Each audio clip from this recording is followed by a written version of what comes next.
So, good evening, good afternoon, good morning, depending where in the world you are. Welcome to Light Bytes. Thank you for joining us. Thank you for giving up your time on a Friday evening to come and join us. Light Bytes is an event we started just over a year ago, just before lockdown, actually. And it's a session that happens on the first Friday of every month. Each month is a different topic. We put a different panel together and just talk about all things light and lighting, really. So I am super excited to introduce this month's panel. We have got some fantastic designers who work in the architectural field, but who all have theatrical backgrounds. So that's kind of the tenuous link for Light Bytes as to how we've managed to do the architectural session. So we have in the room with us at the moment, Martina Alagna, we have David Gilbey and Pamboukian. Anne Militello will be joining us hopefully soon. She's got a couple little technical issues that she's just dealing with, and she will join us shortly. So I'm just going to quickly whip around to the panel, let you say a quick hello and introduce yourselves, a little bit about who you are, what you do, and just for fun, what your favorite flavor of ice cream is. Martina, I'll start with you because you're first on my screen. Thank you. Yes, I'm Martina Alagna, and I'm a lighting designer based in London. These 4 years that I'm living and working here, and I've been living abroad and in Australia, and I've been traveling a lot before actually moving and settle here. My favorite ice cream, I would say, is hazelnut. Yeah, I like sort of creamy and less fruity. Brilliant. David, you're next on my screen. Hi, I'm David Gilbey. I'm from London, but I'm sitting in Italy. I'm the founding director of D-Lighting, which is lighting and visual design. I call myself a lighting and visual designer. I think the world has become so much more visual. I'm originally from the UK theatre. Favorite flavor of ice cream? I think I would always have to go lemon. But I live in a country that's blessed with gelati, blessed with ice cream. And I can see why Martina likes the hazelnut, because you can't get the fruity flavors in winter. They go very pistachio and hazelnut. And so I can see why she's a lover of the hazelnut ice cream. Brilliant. Paul. Yes, I'm Paul Pamboukian. I'm based in the southern part of Africa, in Johannesburg, quite far away from everyone. I too am a lighting designer, and I think it's very difficult to. Lighting designer has become a very strange term, in terms of, we get sort of lamp designers who call themselves lighting designers. Everyone seems to be a lighting designer these days. So it's I think your sort of visual design, I think that finding an appropriate name for a lighting design is kind of it's a quest, actually. But I'm a lighting designer based in Johannesburg. My favorite ice cream is actually pistachio. See, we're all nuts. You have to be nuts to work in business. There we go. Cool. And my name's Declan Randall. I am the training program coordinator at ETC, based out of the London office. Before that, I was a freelance lighting, set and projection designer. Yeah, that's me. So welcome to the session. Lovely to have you all here. Thank you very much for giving up your time. And Declan, you don't eat ice cream? I do. Coffee. It has to be coffee, I'm afraid. Coffee ice cream is the winner for me. Actually, but that's ice cream. Actually, is just the winner. I'm not entirely sure it matters what flavor. No, it is, no really. wrong answer to the question. So yeah, absolutely. So I thought I'd kick it off with a sort of easy question. Or maybe it is. I don't know. We all started in theatre, and what made you want to transition into architecture? What was your sort of route into that? How did you sort of end up doing what you're doing? And David, you're front and center on my screen, so I'll pick on you first, if that's all right. If I'm being honest, it was the decline of the television and film industry at the time. Fair enough. In 1992, there was a change in the franchises of independent television, and I had a lot of work from TVS and Thames Television, and they became Carlton and Meridian. And this work that I had, suddenly I had to start fighting for it all over again. And I was buoyed by work that I had with the BBC, and they overspent in 1992. And so they cut back on drama and started flying in soaps from Australia like Neighbours. And outside drama was seriously impacted. So there was another source of work, and I was struggling to make ends meet. And it's, pure and simple. We have to feed the families. Needs must. Needs must. And I've thoroughly enjoyed it. I worked for manufacturers, first of all, because they paid more, and then went back to independent lighting design in 2012. And Paul, getting back to what you said, I think that's the major distinction, is to use the word, in a day when everybody's calling themselves a lighting designer, to use the word independent. And again, I like independent architectural lighting and visual designer, because the world has, that's one of the reasons we're having this chat now, is the world has become so much more visual. And I always maintain that everyone in the world has two jobs, their own and lighting. So I don't think it's entirely unreasonable. Paul, how about you? What was your journey into the world of architecture? I was always fascinated by architecture, and I think that while I was working in theatre, I was always quite disgusted by the way people lit buildings, not knowing, always thinking, oh well, if I was doing the lighting of that building, I'd do this and that and whatever. And I too, I sort of, from the theatre, I'd gone into we had a sort of an events lighting company, sort of events rentals. We still all kind of had a hand in theatre, but we kind of diversified quite a bit. And I got quite involved with, architectural projects. And there was a time, I then thought, well, okay, this is actually what I want to do. And theatre in South Africa, as you know, Declan, was kind of at that stage in the last century. I want to make it sound quite distant. It was. But it had kind of started to undergo a real demise, really, and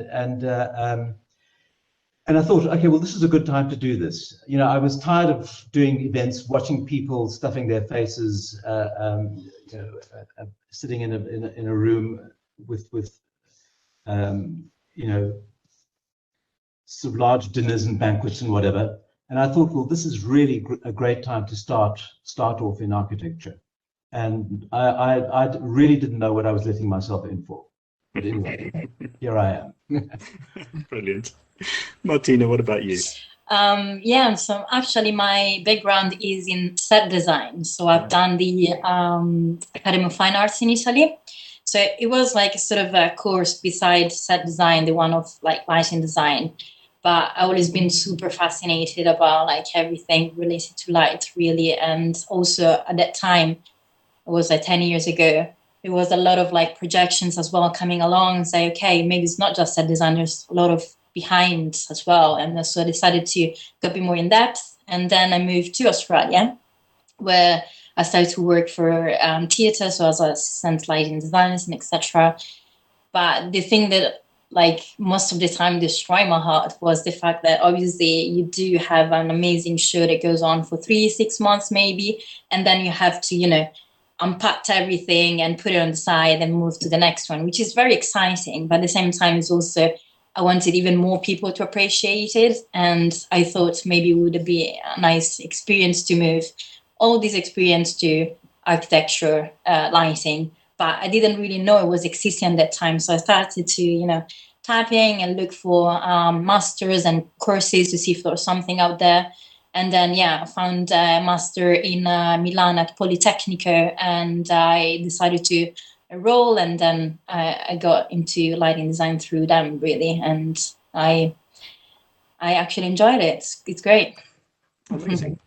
I just want to say welcome to Anne, who's joined us. Morning, Anne. How are you? Sorry to get you up so early in the morning. It's terrible to, thank you. I appreciate you joining us this morning. Thank you. It's not as early as I usually, I mean, I get up earlier than this, but this morning, the pandemic has been throwing my sleep patterns really off. And so I slept so soundly right through that alarm. So pardon me. That's absolutely fine. Thank you for joining us. So just to give you a quick introduction to everyone, I met you a number of years ago now when you did a chat at Universal Studios just after the Spider-Man ride opened. So I'm super thrilled to be chatting with you again. So if you wouldn't mind just giving yourself, just letting everyone say who you are, what you do, and everyone else has just told us their favorite flavor of ice cream. So if you have a favorite flavor that you can share with us, that'd be smashing. Ooh, favorite flavor of ice cream. I'll go first on that one. I like Italian gelato. I'm Italian, obviously, but there's a flavor called stracciatella, which is it's kind of a creamy vanilla with dark chocolate bits in it, and it's kind of like chocolate chip, but only it's Italian chocolate chip with a little anise. It's fabulous. Anyway, my name is Anne Militello, and I am a lighting designer and artist. So I say that because I do all kinds of things with light. And I started off being a theatrical and concert lighting designer. So, and I went into architecture, and I guess we'll talk about that journey later. But I also now do architecture and theme park lighting, and I teach at California Institute of the Arts. So I'm not sure how much detail you want in or how much time we have because I just got on and I don't want to go over. So. No, that's perfect. Thank you very much. I've got a funny feeling when the session is over, everyone is going to rush to the freezer and have some ice cream because I think I've planted this little seed now. I know I'm certainly having a craving for ice cream. I don't know if I'm going to make it to the end of the session, but let's see how we go. So we were just chatting. I was just chatting to everyone when you joined us about how they sort of made the transition from theatre into architecture. What was the point that you sort of found yourself shifting? I think, I was doing shows in Manhattan, plays and musicals and things. And I was at a theater downtown that I used to be the resident theater at for a little while, the Mama Experimental Theater Studio. And this one kind of famous woman, Patricia Fields, who she's most known now because she was the costume designer for Sex and the City, but she had a store in the East Village that was infamous and it was fantastic. And she came to one of the shows I did, one of the plays I lit, and I met her and she was fascinating. She said, "Why don't you light my windows in my store?" And I'm like, okay, I hadn't done that before. And right about the same time, I had another friend who we both went to Lester Polikoff's Studio and Forum of Stage Design, which was a small school in Greenwich Village that was taught by Broadway designers. And so on weekends, you would go and take classes from Broadway designers. And he got a job at Bloomingdale's to do the furniture showrooms. That they had one floor of all furniture showrooms, different interior designers, and he needed help. So I started working on that, and then he left and I took it over. And also simultaneously, another friend of mine who was a set designer got a job who was doing a video store, when VHS first came out. Like, so this long ago. And he was like, I don't know, let's design a store. And I had done windows, so I thought So I trial by fire, well, literally, because I went down to the Bowery in New York, which had all these old, just dusty old shops that sold architectural lighting. They sold downlights and whatever, and it was all, it was kind of in the Hasidic area of New York. So you go into the store and these guys, cigars, like, what do you want? And so I said, I want those lights you put in the ceiling for the store. And they're like, you want downlights. So they kind of showed me what to do or told me what to get. But I didn't know enough. So I didn't know there was something called insulated ceilings and cans with insulation so I just bought a bunch of stuff that they put them up. How they trusted us, I'll never know. And so I designed my first store, but because I didn't know about protecting insulation from the surface of the downlight can and in the side of the ceiling, a couple months later, the whole thing burned out. Luckily, it was that night. No one was hurt. All the lights were on. Somebody left the lights on. No one was hurt. I learned the hard way, but I was so young they couldn't sue me. I was 21 years old. I had no money. So strangely enough, I continued in the career, but it all went from there. That's how the start happened. And I decided I liked doing indoor spaces, and eventually got recruited by Walt Disney Imagineering to do a combination of theater and architecture and theme parks, and moved to LA, where I am now, to work for Disney. And then so much more. Quit there, started my own company. I do architecture now. So Amazing. And I was head of creative lighting at London practice, an Australian practice called Norman Disney Young. And if you spoke to my wife Angela, she wasn't interested in Norman or Young. She told everybody I worked for Disney. it's great. Well, you did. And a middle name like Disney. It's so funny. Fair enough. So, I mean, the one thing for me that, certainly as theatre designers, I think we are very aware of the narrative power of light and how much light is able to convey mood and tell stories and take people on a journey. How much do you find that influence creeping into what you do architecturally? I mean, obviously, in themed environments, it's slightly easier because there's a sense of the theatre there. But how, on sort of the non-themed projects, do you find you still draw on that? Is that still your instinct? That's my whole design DNA. And, when you apply it to architecture, what is the story? Well, architects work in a narrative anyway, in a narrative way. It could be history, art, location, culture, the people, branding, could just be the architecture, could be sustainability. But if you look for it, search for it and find it, then you're capturing the soul of a project. And you're really doing something quite tangible, something more emotive than just lighting buildings. And the best way I can put it, I was working on a shopping centre in Poland and doing the tour of the building. It was a refurb of the lighting.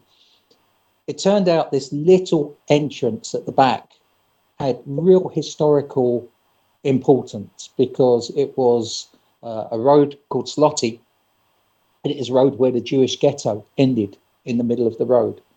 And when you know that, how can you not want to celebrate that somehow? And not in a in-your-face way, not in a blame game or what have you, but in a celebratory way. And my first thought went on hold because of the pandemic and it didn't happen. But my first thought was some form of projection and projecting forget-me-nots on the flower on the floor at the entrance, just in a subtle way, so that when people actually realise, and they do a lot of tour guides coming through that entrance and telling the story, it's something touching, it's something appropriate, it's something moving, and why would you not want to do that? And the story, like I say, it could be anything, but if you look for it and capture it, you usually do something quite special. Cool, thank you. Yeah. Sorry, I'm eating ice cream. Oh, that's just mean. Paul, how about you? Well, I think that that's the advantage that people from a theatrical background have. People, coming into architecture from a theatrical background, is that we come from a storytelling kind of scenario, and the discipline is kind of the way we look at light. Always reflects the mood, the action, the drama. And as opposed to people who come into it from an engineering or an architectural or an interior kind of perspective, I think that's kind of something that we bring into the architecture, and I think it's very important. I mean, we do a lot of hospitality, for instance, and that is kind of sheer theatre. I mean, hospitality, hotel lighting, really is that you really are telling a story the minute you enter that foyer. We always try and kind of create a hierarchy of events, so that there is a kind of a situation where you're not only you're not trying to kind of create spectacular sort of views at every juncture, but you're trying to build up to where the wow moments are. So it's really kind of taking the guest into a space and creating a narrative of climaxes, of accenting light. And I think a lot of that comes from the theatre. I feel that my theatrical background was a major advantage. And I think that there's also this thing of, in the theatre, you work with light, you actually handle light, you're very aware of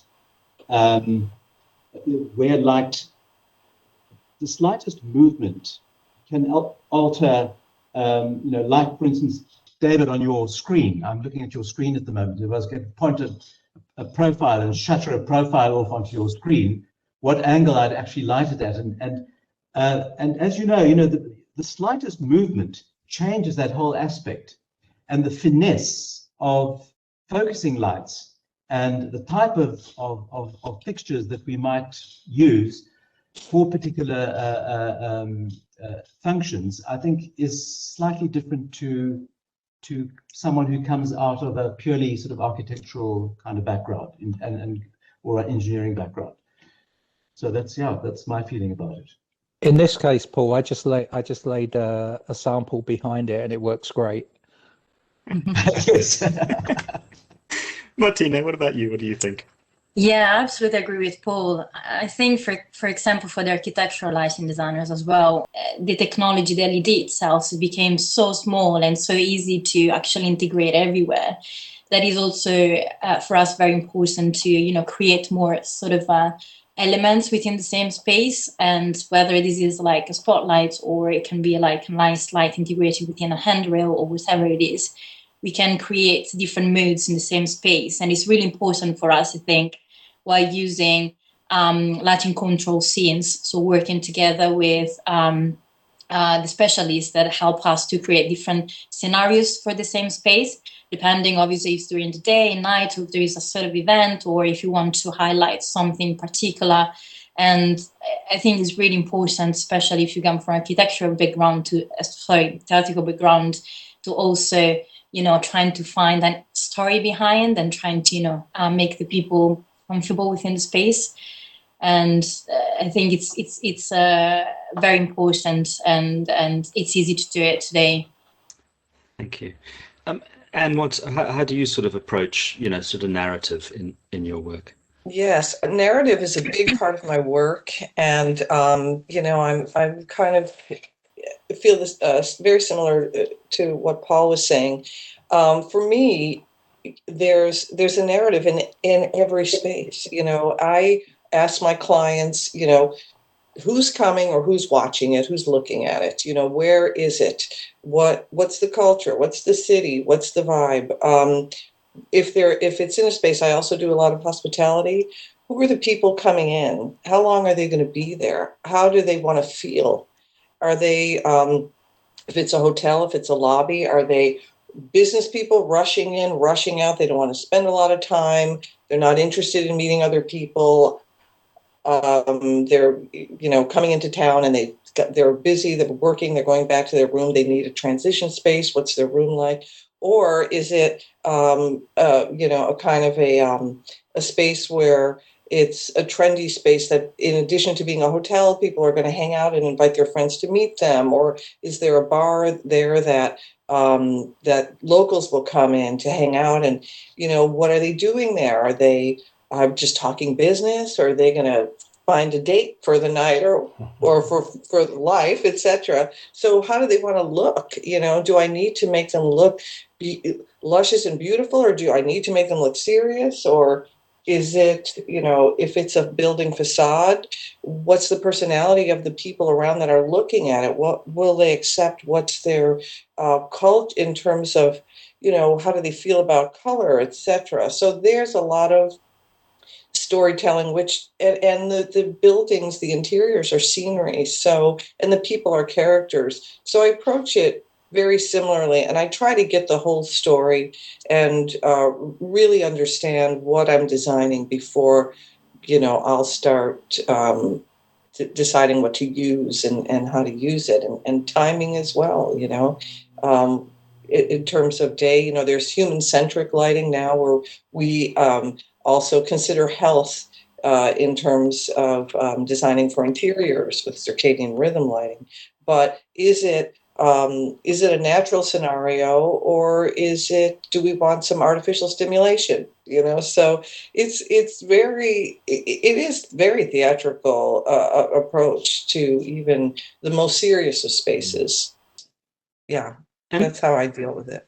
I mean, I think for me that the big distinction that sort of becomes apparent when you start working in architecture is, if you're in a theatre, and I use, theatre as a generic term for whatever kind of, live performance you might be doing, it's really the audience is just sort of looking there, and that's what you're concentrating on. But in an architectural environment, there's so many other factors. There's emergency lighting, there's general aesthetics. There's not just the narrative. You've got to take all these artistic ideas and still incorporate them into a holistically lit, functioning environment, which is for me a big distinction between the two worlds. So how do you sort of marry that? Because it must be I find it quite a fine line to balance between the theatre and the practical, I suppose, is a way to phrase it. Declan, if I just may jump on that one just really quick, because what you mentioned about in the theater, the stage looking at it, I'm not going to address the emergency stuff yet, but the difference also is in a theater, what's happening on stage comes to you and influences you, and there's a story that's being told to you. In architecture, as a designer, you're concerned about the story that's being brought in. The audience is the story, and you're then reflecting what you're doing on the stage from the audience, or in your spaces from the audience. But it's almost a reverse, it's almost reverse communication of what you're talking about, So I just wanted to say that, because it's the same story, but it's reverse. You want the audience's story. You don't want to give them your story unless you're working for a Disney or doing a theme park thing. So, Paul, how do you find sort of balancing I think that is always very interesting, is the perspective. So, I think you've got the proscenium kind of defines your view, and and the audience is looking at the picture. In architecture, and it's always been a struggle, is that there's so many different perspectives. You're in this space. You are you're on stage, and you don't have that perspective. You're actually in the picture, and that's always kind of been the challenge, because I think theatre lighting is extremely challenging and difficult. But in terms of architecture, you don't have the flexibility of. I mean, I remember that wonderful thing of, oh, okay, that angle is a bit wrong. Get up there, refocus, and that's great. In architecture, you've got to kind of plan that thing way in advance. You're sitting there very often with a very basic drawing, and people are asking you, well, what are you going to be doing? That you're kind of staring at a blank plan of a project. And I find this particularly when we're doing sort of, quoting on projects, where you're looking at kind of a CGI or a plan, whatever, and you've got to kind of project what you're going to be doing to this thing 2 years down the line. So you've got the challenge as an architectural lighting designer you have to kind of fix these points and just hope to hell that they're in the right position. So that kind of, for me, is the challenge of working in architecture and trying to keep that flexibility, because And then there's also this wonderful moment where the installation's ready, and then there's kind of a switch on, and everyone expects it to be like, that's it. The architect's been kind of making changes on site, changing paint colors, knocking walls down, whatever, and you've just been hanging on to your little light points. And then one day someone switches the lights on and say, "God, that looks awful," and then and then you have to explain, well, actually, we've got quite a lot of work to do yet before this all happens. So, that was kind of a bit of a shock for me coming into architecture and kind of discovering, this completely different framework that we had to work within. But it has certainly been a journey now. Mark Jonathan, who's a lighting designer in the UK, he equates a theatre designer, but he equates the tech session to being a naked table dancer with everyone just watching, and you've just got to get up there and perform, and everyone just expects you to be ready at the drop of a hat. They've all been there for months, and all of a sudden everyone turns to you and goes, "Right, now it's your turn," and it's like, well, okay, here we go. It's exactly that. So it is very much that, I'm sure. I think for me it was a very steep learning curve at the start. Emergency light and all of these different aspects, but then in anything, and there's a great lighting designer in the UK called Martin Valentine, and he put it as succinctly as I've ever heard. He said, your degree or your degrees are a line in the sand. If you don't keep yourself learning, then it's a moment in time that's passed, and we have to research, we have to learn. Anne mentioned circadian rhythms, and I've just done some research on lighting of green walls at UCL Bartlett University, and we just have to everything: the psychology of light, the physiology of light, the regulations, the norms, and how we interpret them. And the thing I actually worry about the least is the numbers, and I know engineers obsess about numbers, and I have to design sometimes within structured framework, but it's the thing I worry about the least. Okay.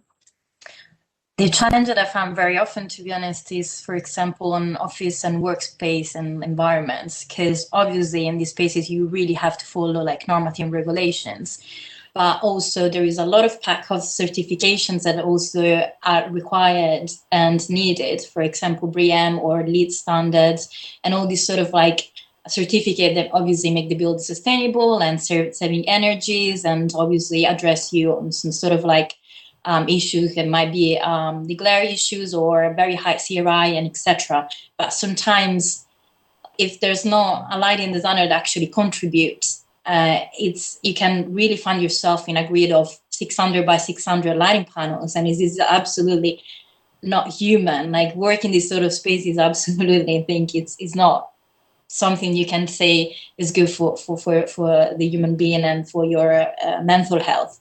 So I think this is one of the challenges in trying to create more different sort of scenes and different pockets of lighting elements within the same space, and trying to make everyone comfortable. It doesn't have to be obviously the entire space in one sort of way. You can variate and make different situations within the space, and people can feel more comfortable, say, work on their desk, or maybe go to the cafe area, and you actually make sure that everyone's feel comfortable and can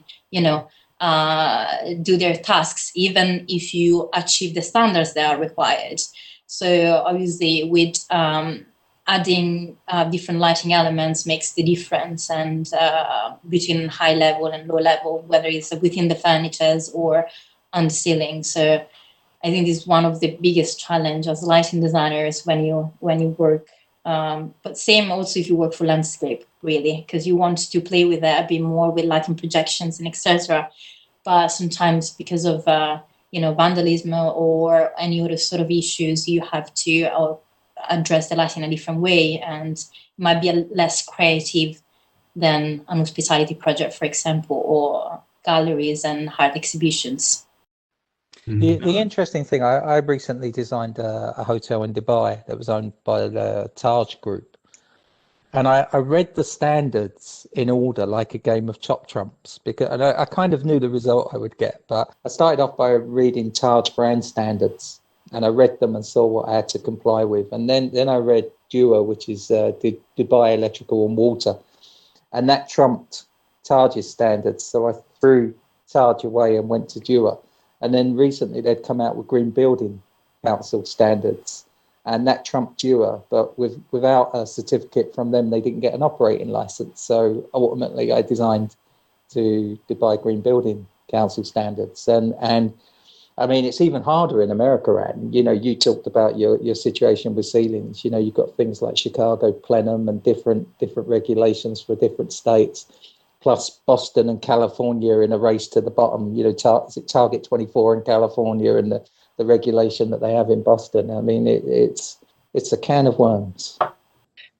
Yes, and in addition, because I live in California, I do a lot of my work in California these days, especially since the pandemic. But Title 24 is the California Energy Commission's energy code, and it is strict. So not only, are you having to limit watts, there's a lot with daylight sensors and control to make sure that you're not wasting any energy. But the interesting thing, the interesting thing, in addition, is lighting designers are welcome to go to the capital of California, Sacramento, and sit in on when these regulations are being talked about and made, and we can contribute. So we all know that that we're all trying to save power and energy, and we're kind of down with that. And the goal is to be as creative as possible within those constrictions, and manufacturers are helping us out there and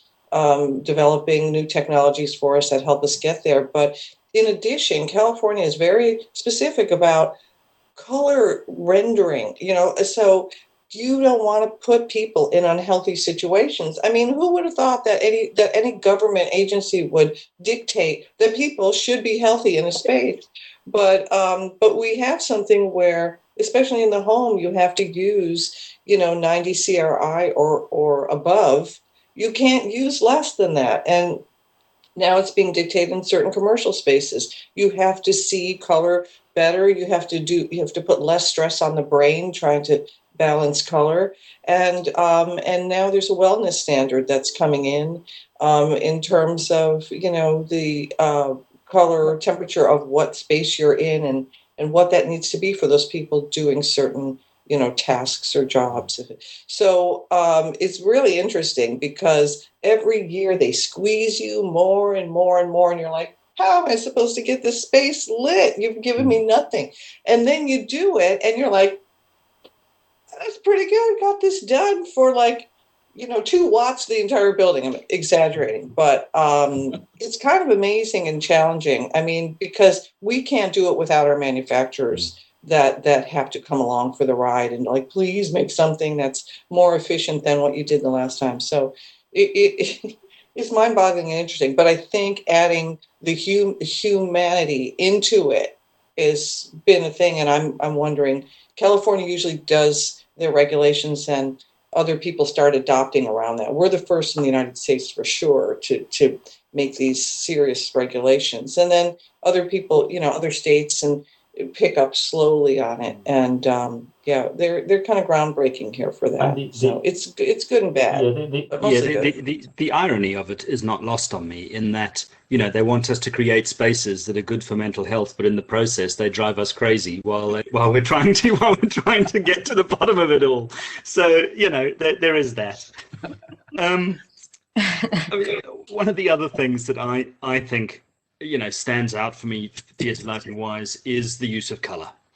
And traditionally, I mean, Paul, I remember you and I used to have long conversations about color, and we would have a chat, and we'd walk through a space and you'd say, oh, I picture this in a nice dark blue, and my mind is thinking Lee 119 and your mind is thinking Lee 161. So completely exactly. Different ideas of what color was. Yeah. But how have you found, or how do you find? This question's actually in 2 parts. Firstly, how much color do you try and bring into your work, and secondly, how much has how much has LED influenced how much color you're able to bring into your work? Double whammy. Well, I think that there's a problem in it's such a, obviously in theatre you can create fantastic dramatic effects with color. Wonderful contrast. You can sort of illustrate the drama. For instance, the typical thing when Madame Butterfly sort of plunges the knife into her breast, or disembowels herself, or whatever she does. You can go into kind of have this dramatic red gobo sort of across the stage, and so. But in architecture, it's kind, and it's because in theatre it's ephemeral. It's something that kind of passes by. It creates the drama, or it can be used as an instrument of drama. In architecture, it can simply become pollution. It can be, so there's color and color, and very often the way people use color, and I when I hear RGB, I often get sort of, it sends a chill down my spine, because you can't really do much with RGB.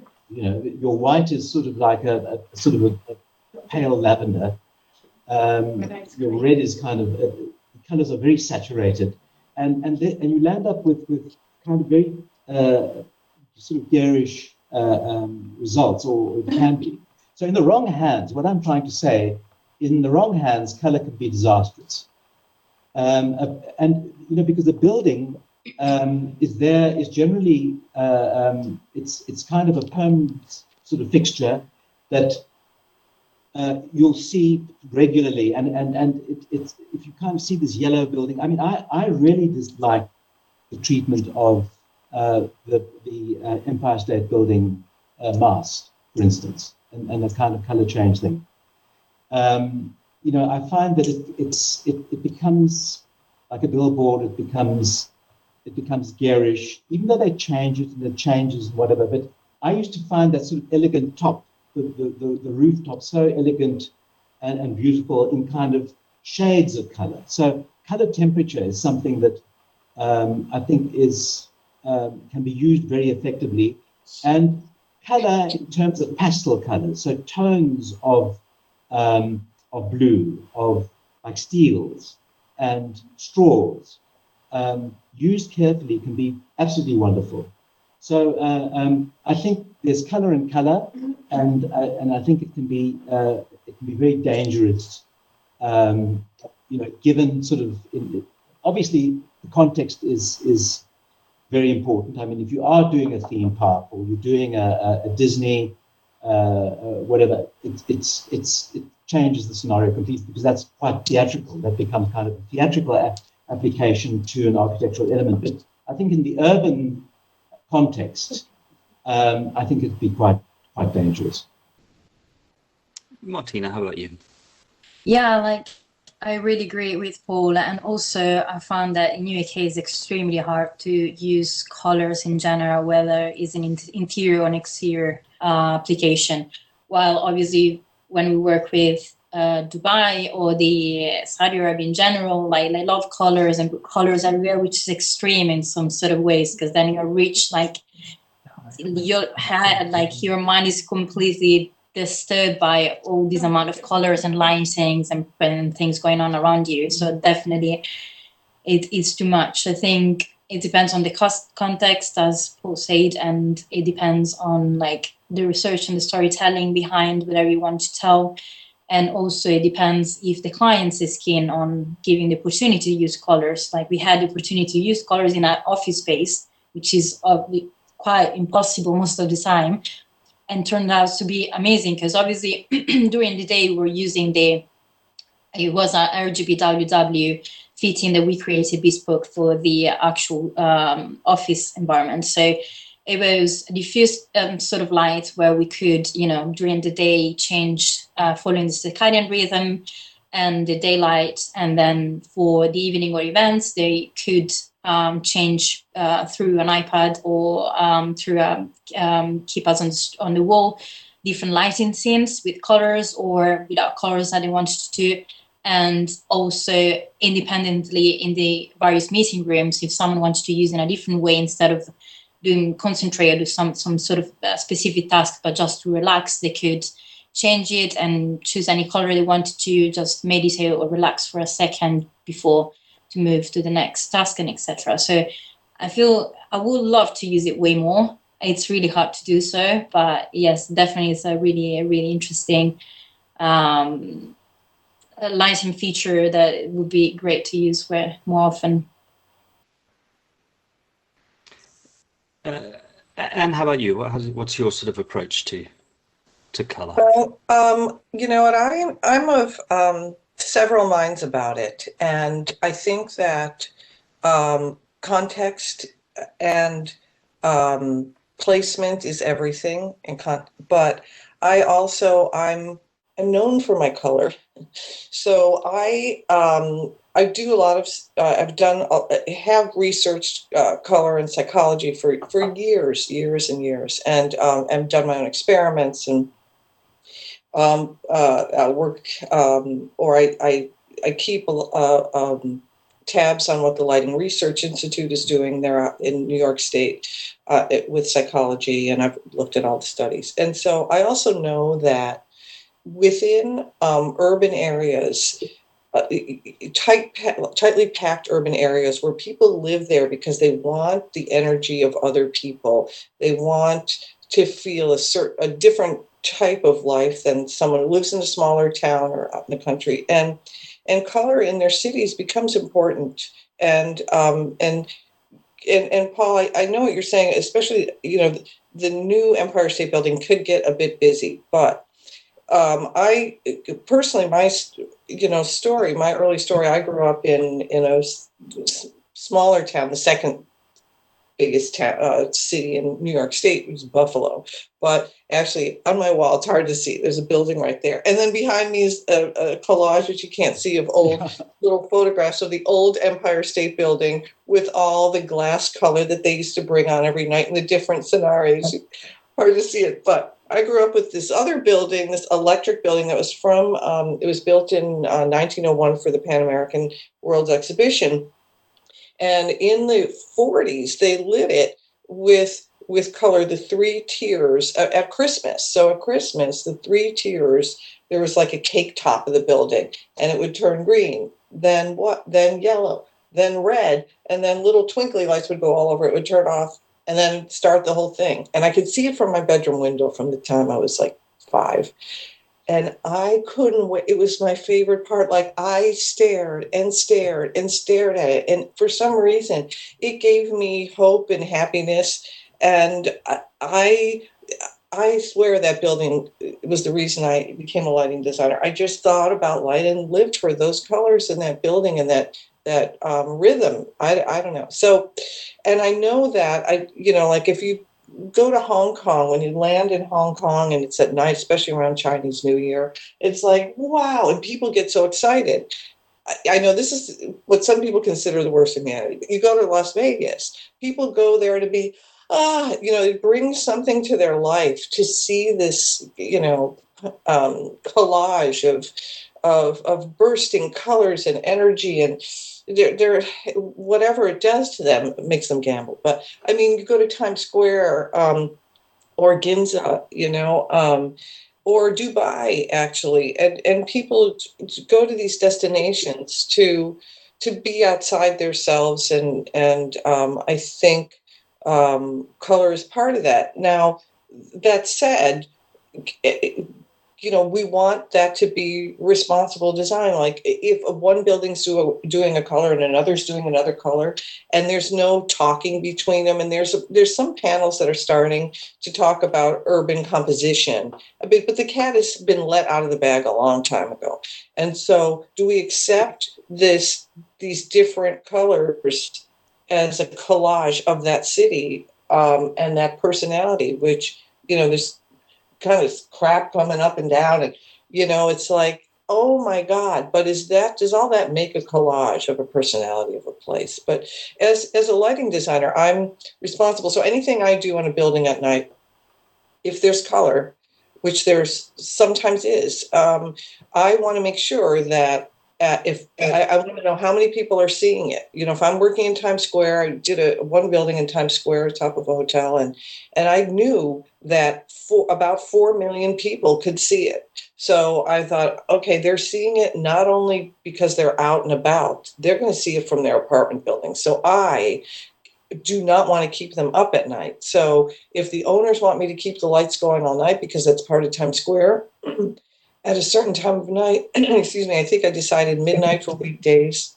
and 1 a.m. for weekends. When New York went to sleep, I studied that personality, that I would give them floating red bars because red doesn't interfere with your sleep patterns, your mind. So if I'm looking in the distance and I happen to have my window shade open, I'm not giving them blue, which might keep them awake. I'm doing whatever I can to make, kind of like as best I can with alpha waves, relaxation, whatever, and by keeping the lights on. So I try to educate people and educate my students to be very responsible about using color and where you are. And like, for example, when I went to Egypt, I took a tour sail down the Nile River.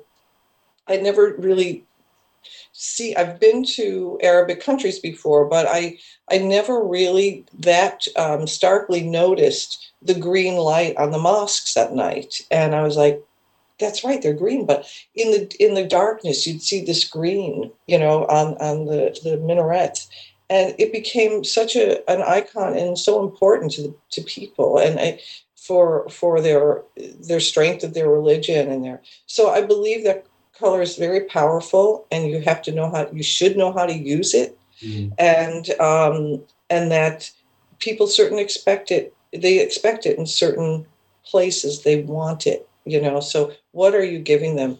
And I'll stop after this, but I did 2 collages in New York City as well. One on 42nd Street that was a dedication to the arts, where we were mandated to put a billboard on it. And so the building I was working on was rehearsal studios for dance and theater, and the owners did not want advertising on it. They didn't want a billboard for Coca-Cola. It had to be lit. They didn't want flashing.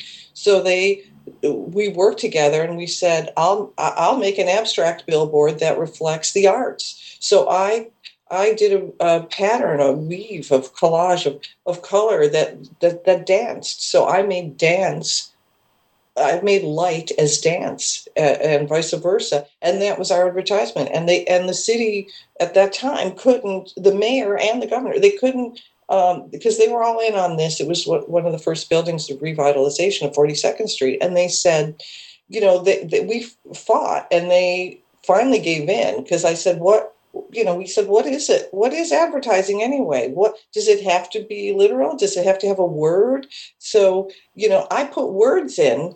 They went so fast because I spelled out words on the building. I said, I love you, New York. And it went so fast you can't see it. It became this abstract pattern. And I said, I have words in there. And they said, well, you have to have words that, that advertise. I said, I'm advertising art. So I put, I love dance. And it goes so fast in the lights, you can't read it. So it just looks like this dazzling pattern, only on Saturday nights, by the way. And on Sunday nights, when the theaters go dark in Times Square on Monday and Tuesday, or Monday, really, Sunday night and Monday, it's calm. It's calm. Times Square becomes calm. I let the lights come out. And some people have followed that lead. So it's deep, and there's a lot to it. So I go back and forth in wherever it's appropriate, and I did a tribute to the people that died in the 9/11, in the bombing of the World Trade Center. And I did the first sculpture, was a light sculpture that I did when they opened the first building, which is 3 World Trade Center.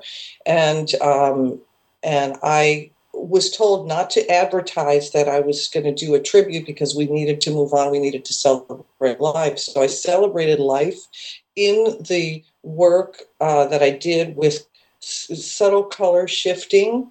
I talked to a few of the families. I wanted to celebrate the people whose lives had moved to another plane and that place. And I celebrated them through color and light. And it was a big deal, and I didn't necessarily tell people that. I talked to some of the families of the families whose loved ones had died. It became very meaningful to them, and I used colors of nature, jewel tones of nature, and so I'm not opposed to color. In other words, I've gone the long way around, but I'm open to all of it, and it has to be in the right scenario. Sorry, I went on a little bit long. No, that's brilliant. I agree with all of you that context is very important, and also culture is important. And you touched on, the spiritual color of green of the mosques, and we lit Montalik metro station in Saudi Arabia, which we lit with color. And we were trying to tell the story of what's going on inside the station. So, red, stop, everything's gummed up, that's obvious. And the obvious to us, as with a Western mind, is green, everything's good to go. But then green is such a spiritual color there that's maybe not the way to go in Saudi Arabia. So I think we ended up with a cyan blue or something to tell that story. So you've got the whole cultural thing of color.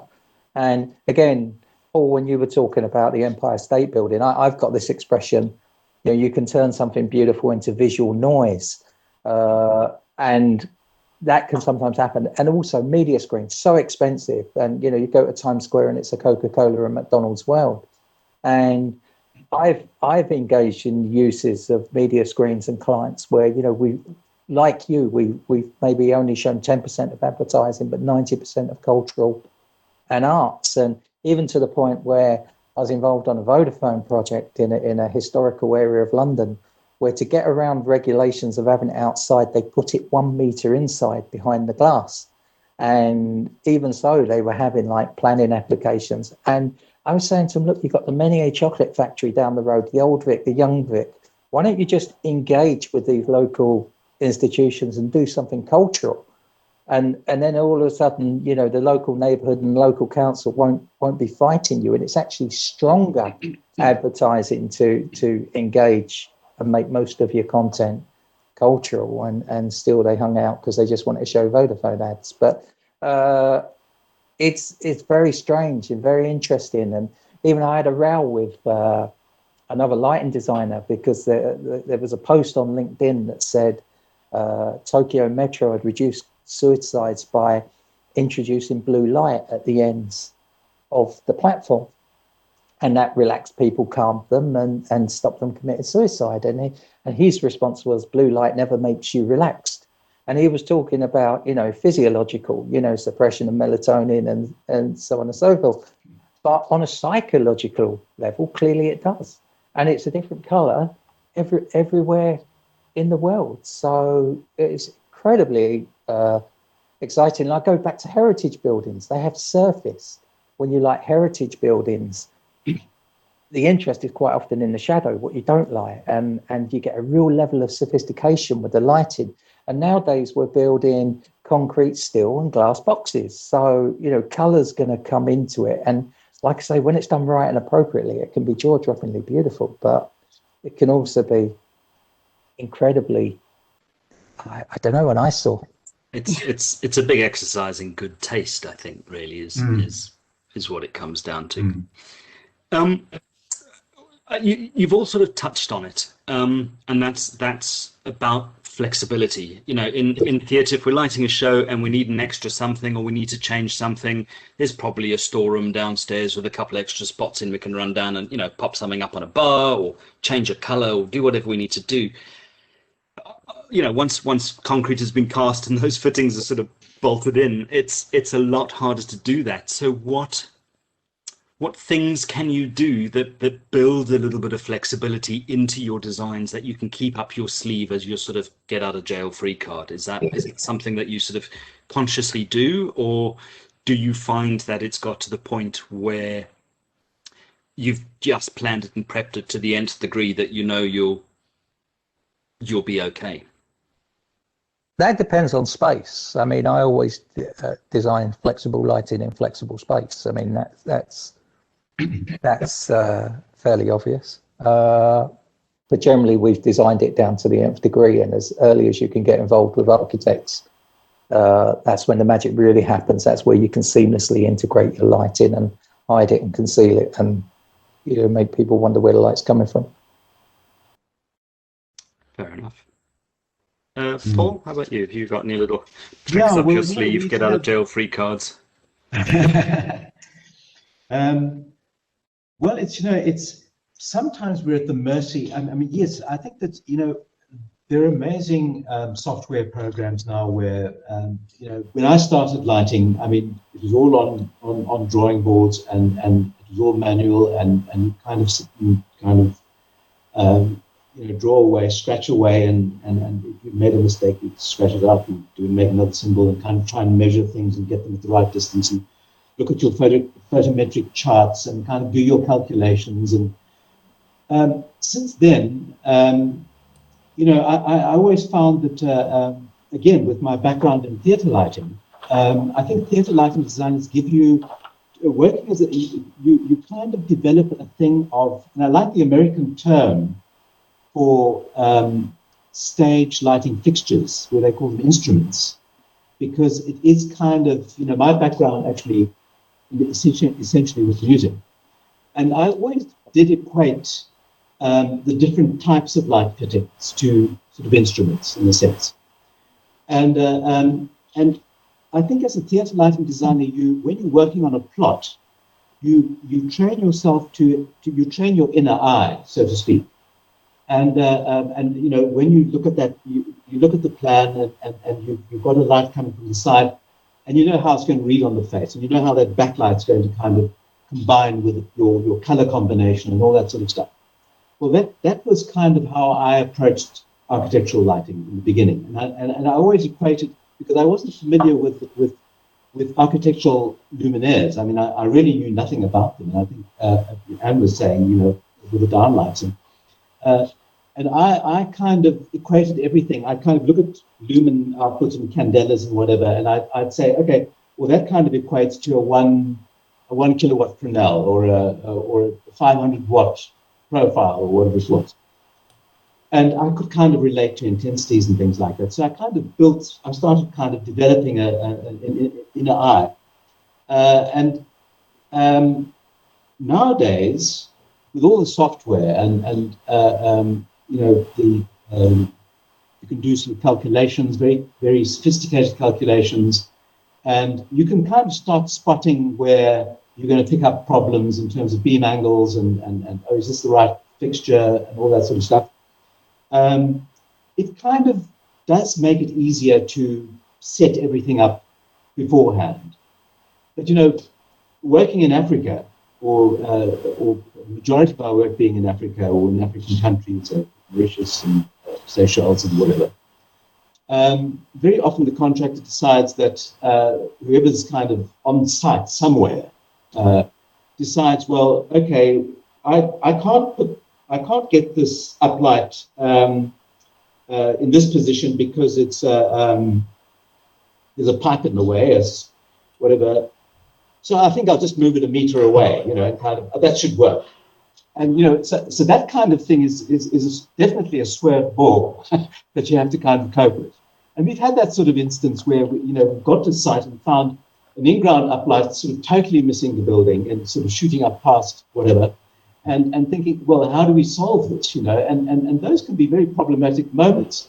You either kind of change the fixture and try and get a tilt fitting or an adjustable fitting or whatever it is. But we've had sort of quite a lot of our, so that's kind of the downside of kind of dealing with these swerve balls, because very often, or they can be very, a real challenge. So I think that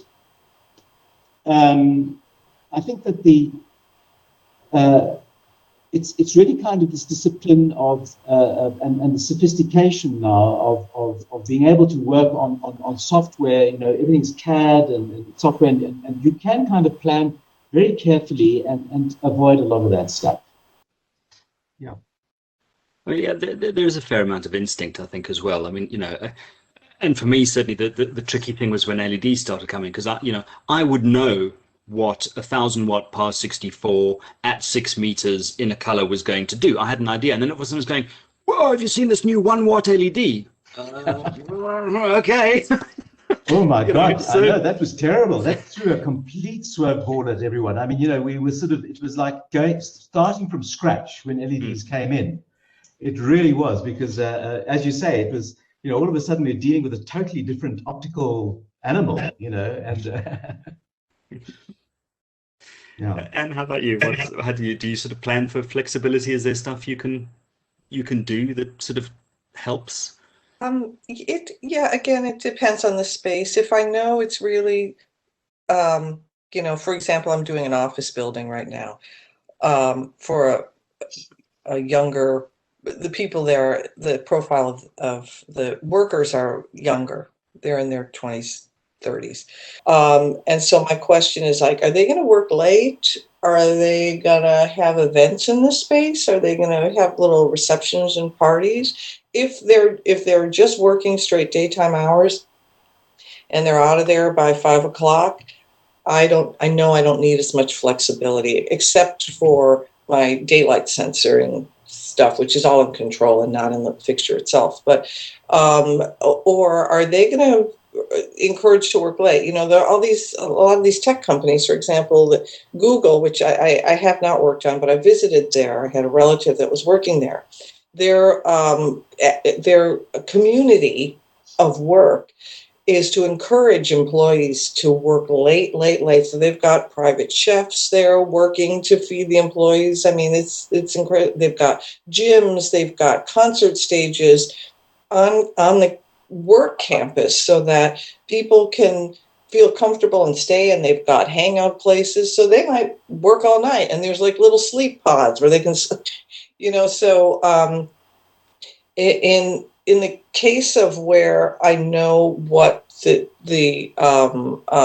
what the mission is, or what's happening in the space, and it's just going to be that, if it's the post office, which I've never designed a post office, I know that it's going to close at a certain time. I don't need the flexibility. If it's any place might need flexibility. So the way I approach that flexibility is either in the control system, I try to use kind of warm, dim light, so that if I need to dim down, I've got it to a lower color temperature to mimic halogen, to kind of mimic that, tungsten curve.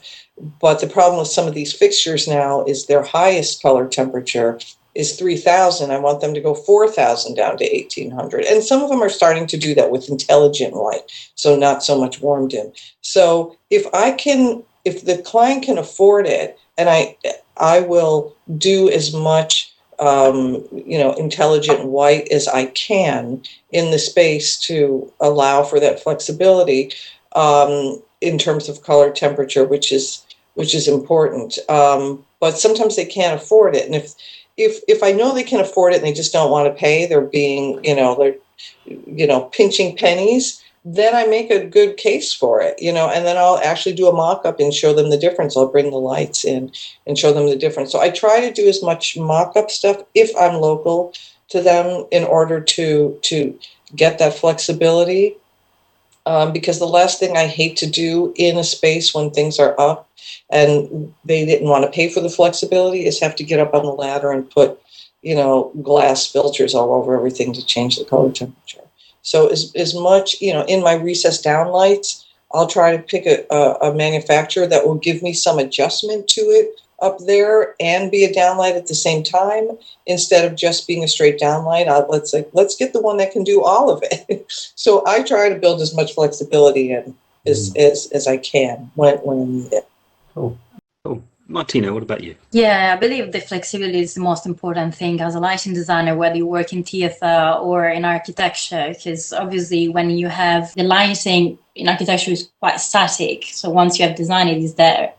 Then the ability and the possibility to make changes within like the lighting controls, and thanks to DALI nowadays is much easier than before. And then with Bluetooth, Kasambi, wireless or hardwired sort of solutions, it's very easy for us to play with that. And it's very important, for example, working in a meeting room. So you might have two major tasks there: brief someone, have a one-to-one sort of conversation or a group of people, or you might have a video conference. And the lighting in the same space is completely different for the two sort of tasks that you're gonna have in that space. So within the lighting scenes and the lighting you have designed, you can create different environments. So if you have a video conference, for example, it's really important that you have the light behind you, because otherwise you create contrast with the camera. So you need to sort of calibrate the lighting. So we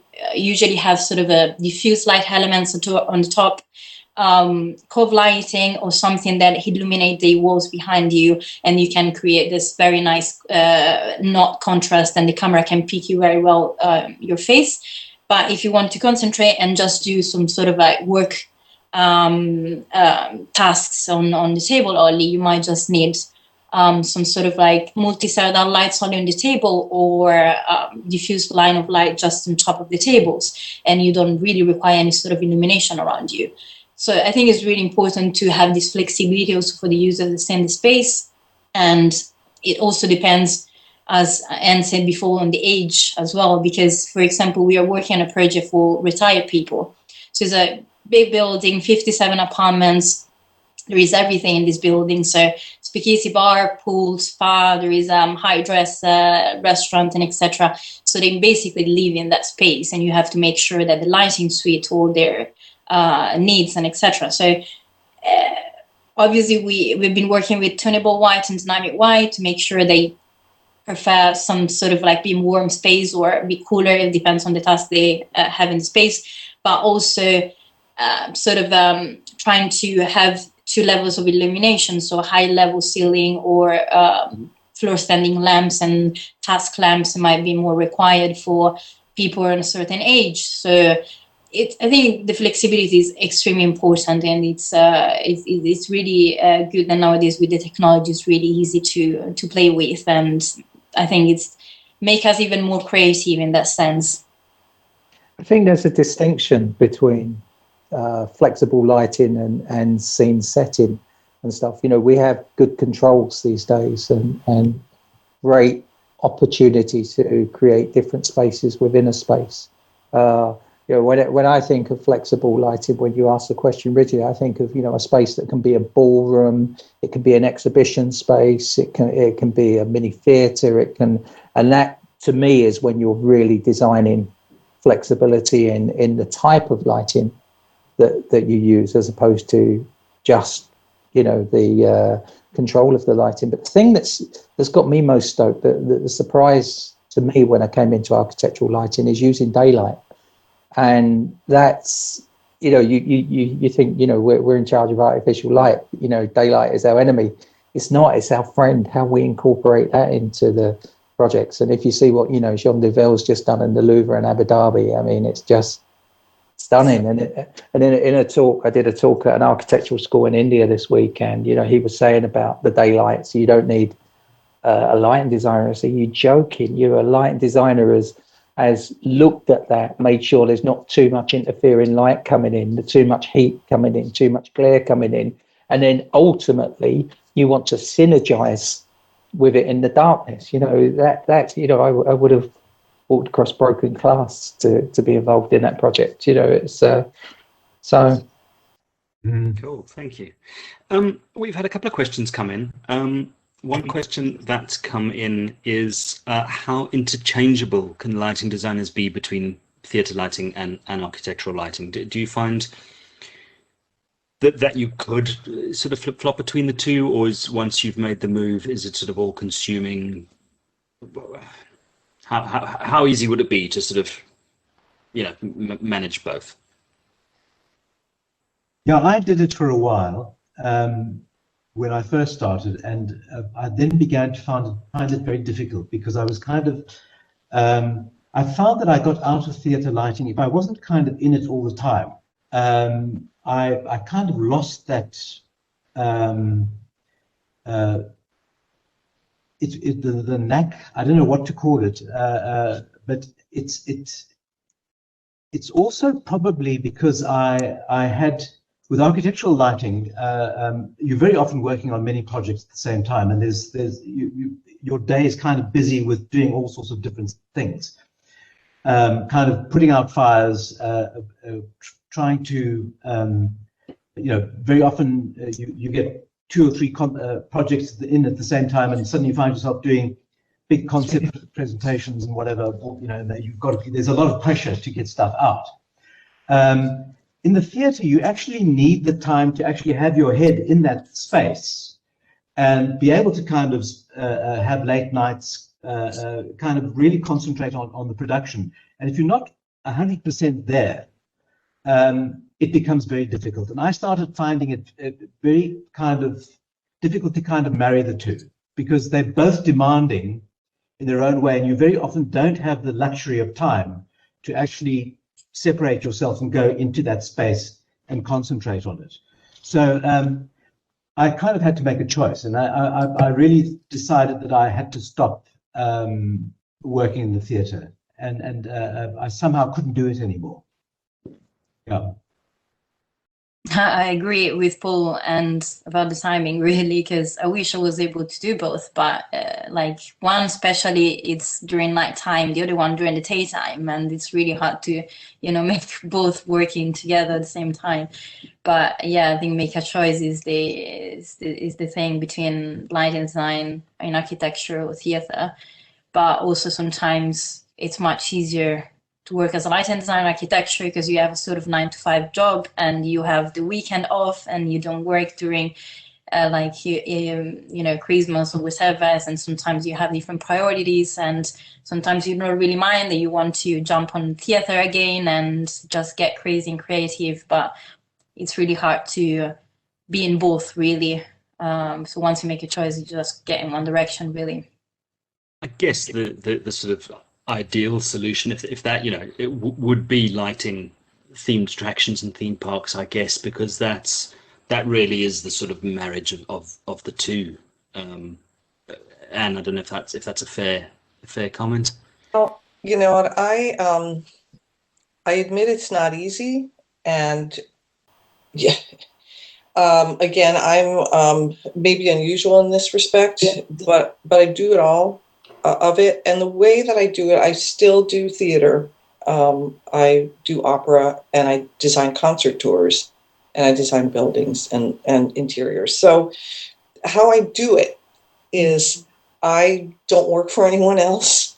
In terms of, I have my own company. It's a small company. I may not work on a lot of projects at a time. I will turn down architectural projects if I've got too many going, and if I've got if there's a show I really want to do, I'll make that tech time, and I'll have a really, and you know what Martina was saying about, the difference between day, nights, and weekends.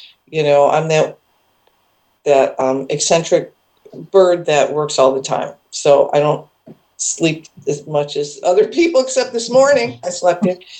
But and the pandemic has been really interesting because there have been no shows, and I thought, and my life has gotten a little easier. I've had more regular hours, and just working on my architectural projects. Plus, I teach, but I've been getting more sleep, and I've been feeling, somewhat physically healthier. But I'm there's a part of me that, because I'm not doing any stage work, I feel terrible about. I miss it so much, and I miss that creativity of that. And right before the pandemic, I was doing a concert tour that had finished right before all of it. So I actually spent about a month going on tour myself, and thankfully it was when things were in construction. I didn't have any new projects. But I've somehow, magically, it's just happened in time where things weren't conflicting. And I know I've just gotten away with it. I know that someday there's going to be that big conflict, and I'm going to have to leave the theater and go, I got to go to this construction site. Okay, I got a great assistant. So it's all a matter of also the people around me that have been able to, that have assisted me, that have been kind of wonderful. And people have told me you can't do both, and and I don't know, I follow my heart. So I might not have as much money as other people that might have a stricter practice, or I've, and I'm a lone wolf on that one, I think. But for me, it's about the passion of lighting, and I'll never leave the stage. But it's so dramatic. But I've kind of figured out a way. Not easy, not the road for everybody at all. Probably nobody but me. I don't know, but But I know, like Ken Billington, the Broadway lighting designer, he does both as well. But he's got great people around him. It's very balanced. Yeah. Anyway, so that's kind of what I do. But I have to put a disclaimer that it's not easy at all to do. Fair enough. Declan, I had 6 theatrical moving heads following a flying peacock 150 meters around the curve that also went and visited its friends. And it's so long since I've sat behind a console. I had a choice. I either flew you to Mumbai, or I made friends with a great guy called Atul Sampal, who's a Bollywood lighting designer. Right. And it took him 2 hours to do what would have probably taken me a day and a half. So I think sometimes you just, your new world takes over, and I just don't, I like the way it helps me visualize light, but I don't see me ever going backwards. Fair enough. How different, this is probably a slightly tricky question. How different is the design process for you? Do you still sort of mentally go through the same sort of processes, or is it a completely different way that you tackle an architectural project to a theatre project? If I'm doing an interior, I kind of I mentally walk through that space. I kind of treat it in the same way as I used to treat stage lighting. And I try and experience the space as accurately as possible in my mind. And I think that, and it's different to kind of the CGIs and the 3Ds that you get presented with, which, really are, it's kind of, they're quite very often misleading, not only to clients, but also to other designers, people who haven't produced those interiors, because it kind of sets the thing. It says, okay, well, this is now the picture. This is what you're supposed to be doing. And so I try and ignore that, and I try and look at the plan, and I mentally kind of walk my way through it. I navigate the spaces, and I kind of try and imagine as accurately as I can. So I think from that aspect, it's very much, I think that training never goes away. Your kind of visualization, your attitude to light, you're still working with light, and your first shots at it are always kind of, the ultimate. This is what I want to try and produce. And then you kind of work your way through all the obstacles, because there always are obstacles and challenges. So you then try, and I think this is very important, and I think that it takes one to the concept document that one produces. So I think that is so important for our office in terms of creating a concept, because that becomes the reference point that you refer to throughout the project. And if you've got that kind of image in your eye, in your mind, even though you might be doing something quite different or to achieve it, or it might not be that kind of that initial image is something that actually always somehow materializes. And I find that quite interesting. So, the architectural lighting is very difficult in terms of, you have that image, that initial approach to the project, which is very often, well, sometimes you think, oh my God, this is dreadful, or sometimes you think, oh, this is fantastic. And But whatever it is, you kind of then start working with it and you start molding it. And that's kind of the exciting part of building a lighting scheme. The downside for me is kind of maintaining it through all the work stages and, you know, dealing with architects and engineers and whatever. And oh, no, you can't do this. No, we can't do that. Everything is kind of, you can't do this. No, you can't do that. And, you know, this is a challenge. I know it's too expensive. We can't afford that. But I think that that initial image that you have, that you form, is really, really important. And I think one has to kind of hang on to that, you know, for 3 years or whatever, however long it takes you to kind of realize that the project. And and invariably kind of you do manage to capture a lot of that thing. So I always get our office to constantly refer back to our concept, because that is kind of the important aspect of it. Thank you. Martina, how do you find the process is different? Yeah, I think when it's like the conceptual stage, I would say there's pretty similar. Well, you really do an in-depth research, whether it's the history of the space or, you know, the scripts, whatever, like both of the situation are quite similar, whether you work in theater and architecture. And then it's very important when you conceptualize your design that it makes sure that, you know, meets the brief of the clients and et cetera, et cetera. What I found the difference is mainly is when you go to like the technical stages, obviously, because the architectural constraints are completely different of the one in the theater. So I think it's when the two sort of like side of lines thing get divided is when you start to, you know, talk about technical stuff. And obviously then it's hard if you have all the theatrical background to understand the constraints and the regulations, the normatives, and etc. And you really have to study a lot to make sure that you sort of include these things within your design. But yeah, I believe the first part definitely is pretty similar, sort of same approach. And then when you get to the technical, it's where you actually see the difference between the two type of the design. Cool, thank you. We've had a question come in, and I know we're close on time, so just sort of one last question that I'll put out to the whole panel, just as a sort of wrap up, is what is your favorite theatre lighting technique that you've been able to pull across into architectural work?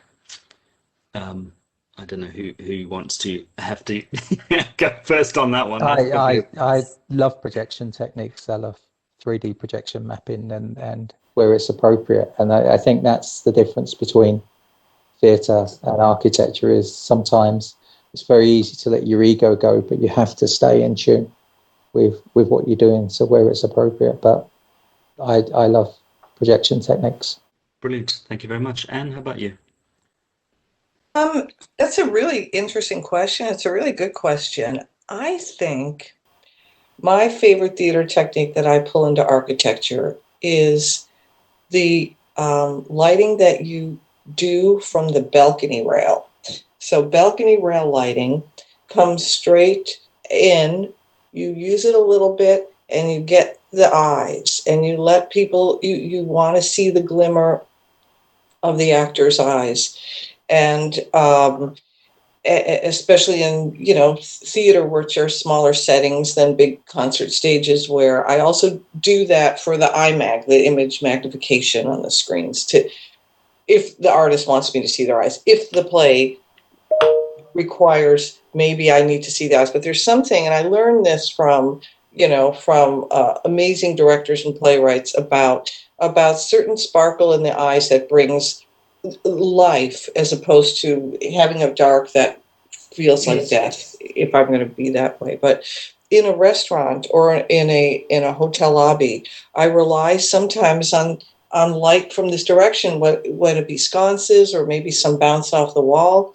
If I want people to have a connection with each other in a certain space, I kind of want them to see their each other's eyes so they can communicate a little better. So I always think of the balcony rail technique, and how can I bring light in to the eye socket to have for people to have a more meaningful interaction. So that's lovely. Thank you. Paul, how about you? I like, particularly, I mean, it's something I've struggled for years, is to find a profile equivalent, a profile spot, architectural spot that kind of really works from an architectural point of view, and particularly for exterior lighting. I think that we've kind of reached a stage where there's quite a lot of development in this now. You're getting IP 67 profiles where you can actually break, use gobos, use shutters. I always find that kind of finesse of, the theatre has always been lacking. In terms of architectural light fittings are always pretty brutal, actually. You very often get you look at the specification, you think, oh, that's a wonderful 6-degree light beam, and then you do a test against the wall, and you see that it's actually got a field angle of about 100 degrees, and this little. So it's kind of whereas theatre lighting instruments again have got that finesse, and you can control them, and that's something that's kind of coming into architectural lighting really only now, probably with LED and miniaturization, control, and so I love using profiles because I think you can shatter them off, you can control the light, you can break up light, you can create gobos, you can create wonderful external and internal effects with it. So I love profiles. Yeah. Cool, thank you, Martina. Yeah, like there's many actually, but the one that I prefer the most, and I think that's why it came through my set design background with the lighting background. It's when when you're in theater and then you see on stage and you have this very nice material, which is usually see-through, like a tulle material, and depends how you highlight it, you can see through, so as almost if it disappear, or if you light from the front, obviously you just have the person maybe in front of it, and you might not even see whether it's completely behind that sort of a fabric. And it's something very interesting if you can explain very well to architects and interior designers. It depends obviously also the sort of collaboration you have with them and on which stage you jump into the project. So it's good sometimes to, sort of let them understand the difference in fabric and patterns and colors and etc. and trying to address them in different directions already from the beginning. And for example, an hospitality project or something like that have this sort of nice play with lights and then these textures and fabric and see-through or maybe non-see-through. There's something else behind. There's not this sort of drama. And then, sort of unexpected surprise. I think it's something that miss sort of architectural lighting sometimes. But yeah, if applicable, definitely it's good fun. Brilliant. Jean Nouvel does that very well. He kind of uses screening and materials layered, and you can kind of dissolve through them, and he gets these wonderful effects. As David was talking about the museum, but that's very interesting. Yeah, so you can see very often in art, obviously, and then you appreciate the space in a different way. But yeah, in actual architecture, sometimes it's a bit harder. But yeah, it's very, very interesting. Cool. Well, thank you very much. I mean, I could keep you here all night talking to you because this is super interesting, and I'm so super excited, and I'm so grateful that you've all given up your time to join us in this session. Thank you very much. I really appreciate you giving up your time and joining us. For everyone who attended, thank you so much for joining us. Our next Light Bytes event is on the first Friday of June, which is the 4th of June, and we're talking about creative collaborations between projection designers and lighting designers. I have popped a link into the chat if you want to register for the session. The information's there. But Anne, Paul, David, Martina, thank you so much for joining us. I really appreciate it. It's been fabulous chatting to you, and I could go on all night, but I know, we can't, sadly. But thank you so much. It's been really good catching up with you all. It's been great chatting with you all. I appreciate your time. And thank you very much, everyone, for attending. Ciao. Thank you. Thanks, everyone. Thank you. Thanks, everyone. Bye. Bye. Cheers. Take care. Have a good weekend. Bye. Bye.